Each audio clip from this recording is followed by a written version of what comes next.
Hello, everybody. This is Tom Eckert here. You're listening to my podcast, Numerology, a GPS for the soul. This is your place to learn about the true power of numerology and how to use it to bring out the best in yourself, understand your loved ones better, take wise decisions, and prepare for your future.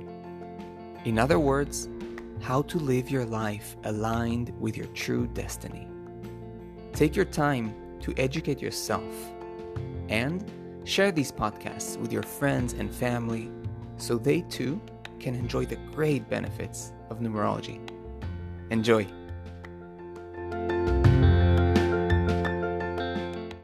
Hello there and welcome to all my listeners. I'm very excited to record today's episode because the topic is absolutely thrilling, important, and revolutionary for all you numerology lovers. And it's all about how to apply the power of number combinations in your readings when you look at your chart.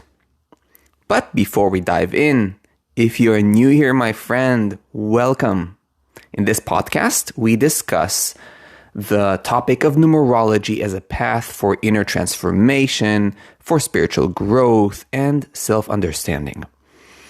I try to make numerology accessible, applicable, for everyday life matters, and do my best to provide you with grounded information so that you can apply numerology in order to improve your life, expand your consciousness, create more balance, and live in alignment with your soul and your deeper purpose.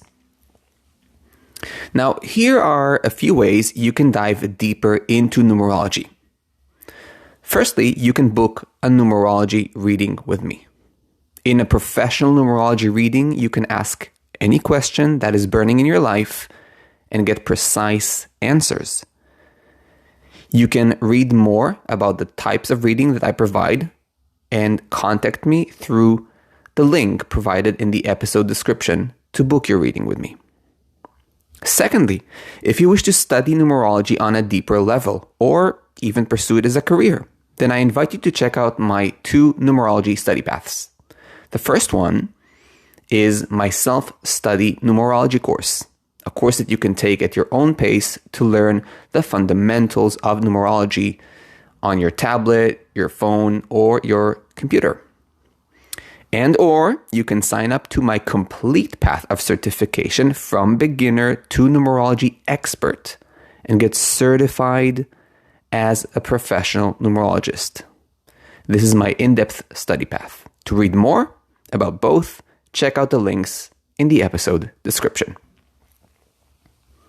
And now, without further ado, let us dive into today's fascinating and very important topic. So, I've created already a few episodes where I speak about the importance of number combinations in numerological analysis. And if you know me for a while, you know that I refer to number combinations as the flesh and blood of numerology. It is really what ties everything together and forms a complete and coherent and vivid picture from standalone numbers and pieces of information, right? So when you have them scattered, just as standalone pieces, they're like looking at dismembered limbs of a body. But the whole topic of number combinations is about putting all these organs or limbs together to form a complete body, a complete picture and understanding of who and what you are. So in this episode, I want to teach you how to approach any 2 numbers in your chart and find a way to combine them into a unified, coherent story. In other words, I want to teach you one of the most important techniques for applying the power of number combinations in your own numerology chart and in analyzing the charts of others. Now, this technique is rarely spoken about in books or on numerology websites. And not sharing this information quite literally hampers your ability to develop as a numerologist and to become an outstanding numerologist. And frankly speaking, helping you become a deep, wise, and outstanding numerologist is the entire goal of my work here. So let's get right into it. The first thing that we need to understand when approaching any number combination, namely any interaction of two numbers, is that you must understand what their eventual their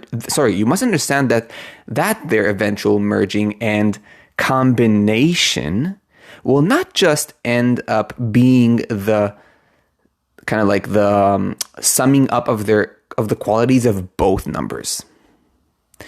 Together, they will form what I call a third energetic entity.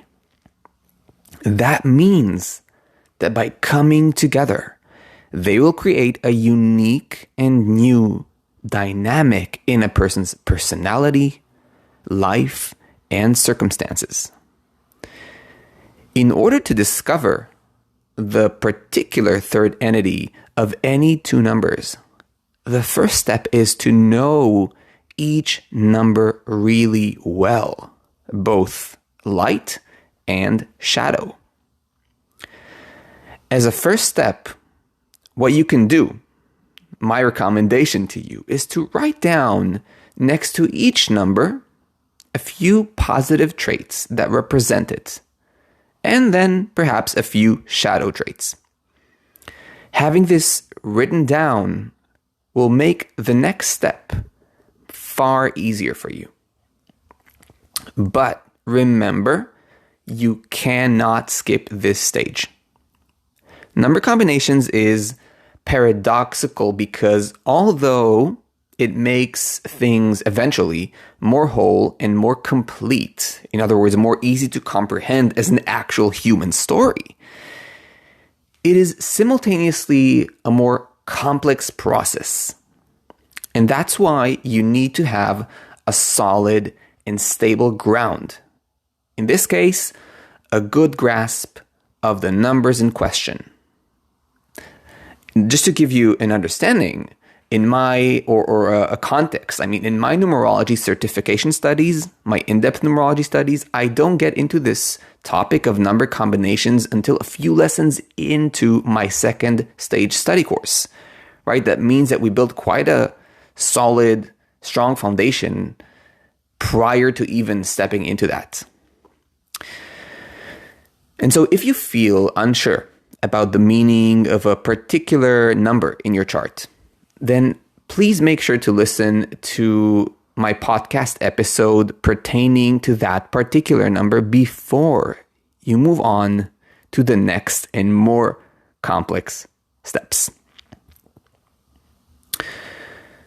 Okay, so now that you're clear about the meaning of the numbers, you want to analyze and the numbers you want to analyze, and after you've written down a few positive and shadow qualities of each number, it's time to move to the second and central methodology for discovering how the numbers work together as a number combination. And I call this method finding the common denominator. You'll hear me repeat this term, common denominator, again and again from now on in this episode. So at this stage, what you need to do is find what qualities are similar in both numbers, positive and shadow. But for the sake of this episode or this simple practice, I suggest you start off with the positive. It'll make it easier for you to find the connection. So you should ask yourself, What are the similarities between these two numbers? What tendencies do they share? In what similar ways do they approach life or see life? And what significations and meanings do they share? When you start doing that, you'll notice that with some numbers, this is easier to spot than with others. And the reason for that is that when entering the world of number combinations, we are introduced to a whole new concept, which is called levels of harmony. Now, I'm not going to talk about it in length, but broadly speaking, I can say that we have 3 levels of harmony between any two numbers, namely harmonious, in between, and disharmonious.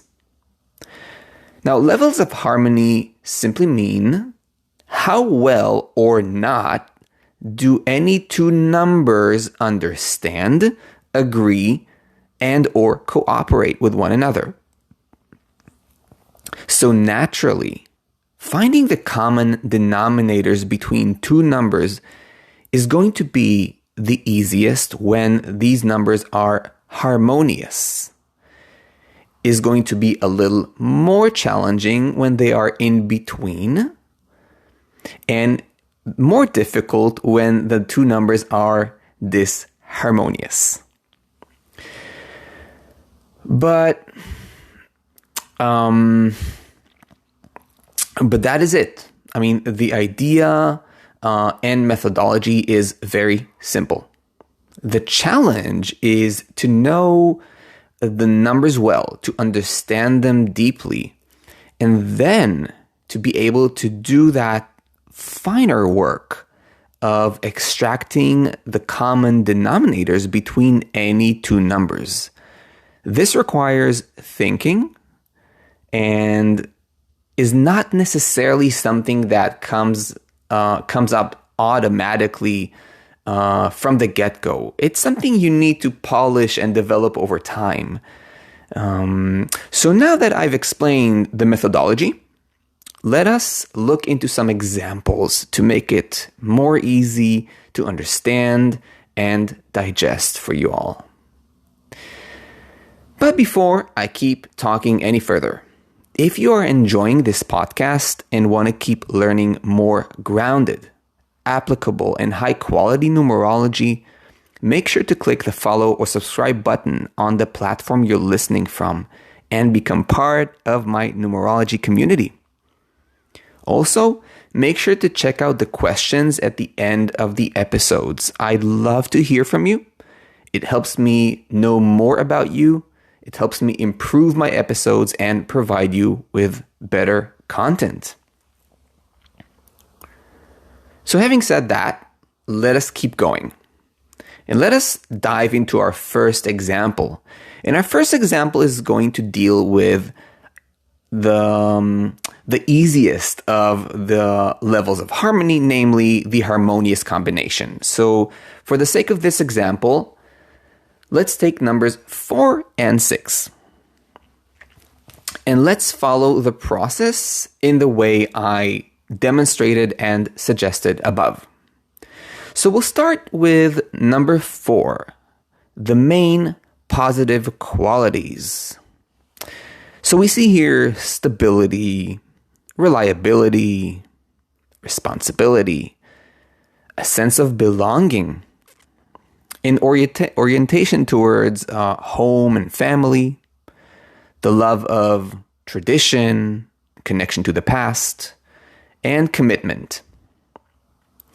Moving on to number 6, the main positive qualities are love of family, need to belong emotionally, appreciation of past nostalgia, wanting to give to the community and the family, reliability, responsibility, and love of giving, love of sharing. Now, naturally, I could write down many more qualities, but I want to keep it simple and succinct for you guys. And so now that I have an idea of the main qualities of both harmonious numbers, okay? We know that they are harmonious, okay? So it's time to see, where do they meet and what are their similarities? Or in other words, what are their common denominators? And so what's clear is that they both need a sense of belonging and are family-oriented. In their own way, they appreciate the past, either through nostalgia and shared experiences, or perhaps family tradition. They are both responsible and reliable personalities. Okay, and so we've seen the connection of some of their qualities, and the final step. Now we need to expand on these connecting dots, okay, that we've written down. And so here's my take on how these common denominators are already pointed out to will play out. So I'm kind of elaborating a bit, okay? I gave you like a short, let's say, example of the common denominators. And now what I'm going to try to do is expand on it a little more. So here we go. So they will have a natural need to build a stable life with a solid family life. Amongst their family, friends, and community, they will be trustworthy and reliable. A person of their word, a person that keeps their promises. They will appreciate rituals and stable routines that create a sense of solid ground, a sense of connection to their family, to their community, to their surroundings. You can count on them to take responsible action when it comes to decision making, when it comes to money, and in general, when it comes to forming stability in life and addressing important life topics. And so they're probably a solid and stable family member and also a stable and solid friend. Now remember that this is my take, and it's just, of course, just a snippet into that. So remember that you can expand on this on and on. But here I just want to impart to you the way of thinking, okay? Let's move on to our next example, in which we'll look into an in-between number combination in terms of the level of harmony. And the numbers we're going to use for this example are going to be 2 and 9. And so number 2, the main positive qualities are sensitivity, love of people, intimacy, being very intuitive, a natural interest in spiritual topics, the ability to listen to other people, caring and being kind, the ability to see other people's perspective. Moving on to number 9, the main positive qualities are openness of heart and mind, liberalism, interest in wisdom and spirituality, openness to all people and opinions, flexibility in its ways, being very powerful, international, fiery, wanting to touch the masses and have impact on people. And so with this number combo, you may notice that there's a bit more of a gap between the numbers since they are an in-between combo. Some traits are naturally similar, while others are a little less. And still, let us embrace the challenge and find out the common denominators. And so what stands out with 2 and 9 is their natural openness of mind and heart, their openness and availability to people, and their natural flexibility towards others' differences, right? This kind of like sense of being able to see the other's perspectives and opinions and points of view. They're both more other oriented, we can say, and have much love and natural kindness about them. Now, since we're talking about in-between numbers, you may want to also think about a few ways in which they will contradict one another. Just for example, in the case of 2 and 9, the 2 is timid while 9 is brave. The 2 is highly impressionable while 9 is powerful and influential. The 2 needs that one-on-one sense of intimacy while the 9 shoots for the masses. So this can help you also spot how the number combination will form, right? This kind of third entity I was referring to earlier, also on the shadow side. What will be difficult, where they will clash. And let's move on to our last example that will deal with the disharmonious numbers or disharmonious combination. And for that, we're going to use the numbers 5 and 6. And so starting with number 5, the main positive qualities are flexibility, spontaneity, love of freedom, being a freestyler, being very individualistic, love of travel and change, being very social, being experimental, loving to try out new things, and being very creative. Let's move on to number 6 and its major positive qualities. And although I already did it in the previous example, I'll give it another go in the context of the disharmonious combo. So we see here love of family, need to belong to a place and people, responsibility, the appreciation of commitment, loving people and friendships, willing to listen to others and with lots of understanding and kindness, and being highly artistic. So as you can probably notice already, the qualities and energies of these two numbers are quite different. And this requires of us to listen carefully and look deeper into the subtle places that can connect the two. So in my observation, here are some common denominators. They are both rather open numbers, each in their own way, right? 5 is very kind of willing to experiment with you, go with you into new places, hear other opinions, very flexible, right? And 6 is also very willing to listen and right and hear you out and kind of get to know you. They're not really rigid, right? So each one open in their own way. They love interacting with people, right? They're both social. They love people. Even if in different styles, it still connects them. They love interacting with people and will probably produce good, creative art, right?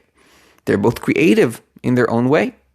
It's also nice to be around them because both 5 and 6 bring some form of, how shall I say, like a nourishing quality, right? For example, 5 is going to bring that sense of adventure and fun and liveliness, while 6 is going to bring that warmth and love and this very hugging presence.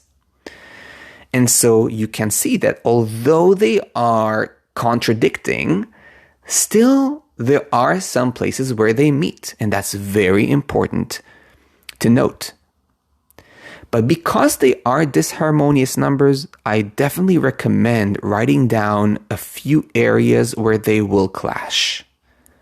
Just for example, wanting freedom versus wanting commitment. Wanting stability in family versus wanting to not commit to any structure. Appreciation of ritual and nostalgia versus always moving on into new experiences, etc., etc. So what we've learned in this episode is how to trace the major qualities of any two numbers and how to then find the common denominator between them. In my in-depth studies, I teach deeply each and every number combination to provide you with a very strong base of understanding. Your job as numerology lovers is to learn the number combinations well and then do the creative work of extracting and tying together the common traits and denominators of any two numbers. And by doing so, reveal the new energetic dynamic that is formed in any person's chart. Or if I resort to my original term, reveal the third entity that each pair of numbers create when merged into a number combo. Now remember, my friends, practice makes perfect. It's about analyzing many charts and examining how number combinations behave in real people that you actually know. This is a wonderful and great way to verify the accuracy of your analysis and of everything we're learning here together. And so, before we wrap this up, my friends, if you have enjoyed this podcast and you want to keep learning more high quality and grounded numerology, make sure to click the follow or subscribe button on the platform you're listening from and become part of my numerology community. Remember that you can also leave your answers to the questions at the end of the episode. It'll really help me a lot in knowing you better and providing you with better content. And don't forget that you can also check out my professional numerology readings and also check out my self-study numerology course and in-depth numerology certification studies if you want to acquire deeper mastery of numerology. And as always, I really hope this keeps inspiring you to go deeper into numerology and becoming better in this fantastic art.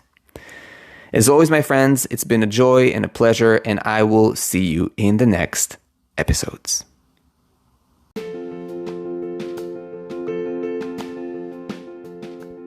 I hope you enjoyed this podcast. If you did, and you want to go deeper into numerology, check out my website, tom-eckert.com. You can also book a numerology reading or even study numerology yourself through my courses. I'll see you in the next episode.